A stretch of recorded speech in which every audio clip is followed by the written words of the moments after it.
Вито се беше насочила топката към ръцата на Боби Михайлов. Страшна кръка на Трифон Иванов. Трифон е железен. Касерес. Чамов.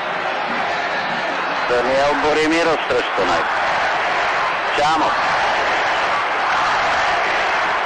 Чуете какъв възглед се носи по трибуните на Котън Бол. Аргентина. Продължава атаката на аржентинския отбор. Съдията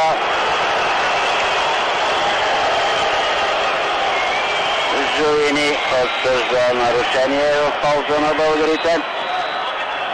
Трифон Иванов към Киряков.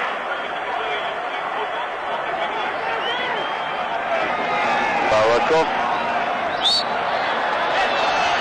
Фаулиран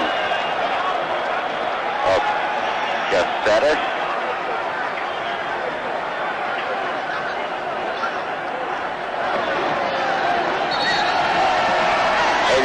Минути и 20 секунди до изтичане на 90-то. Стоичков.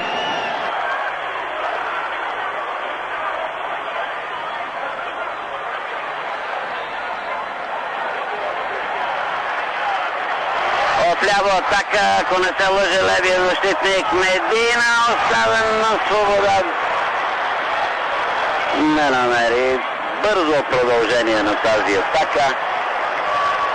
Христо Стоичков се намеси, спомняте си предишния път от дясно, сега отляво, ролята на страничен защитник. Спокойно намира Владко Янков, Наско Сираков, Киряков, 44 минути и 52 секунди. Жалко на нашия Балаков да поеме тази топка.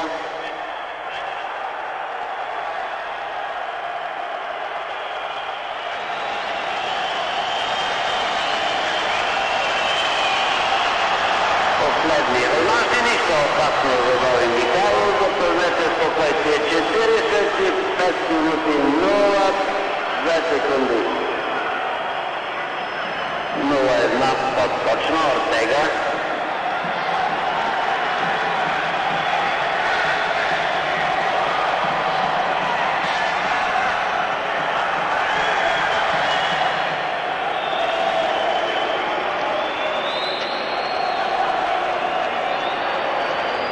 Часовникът на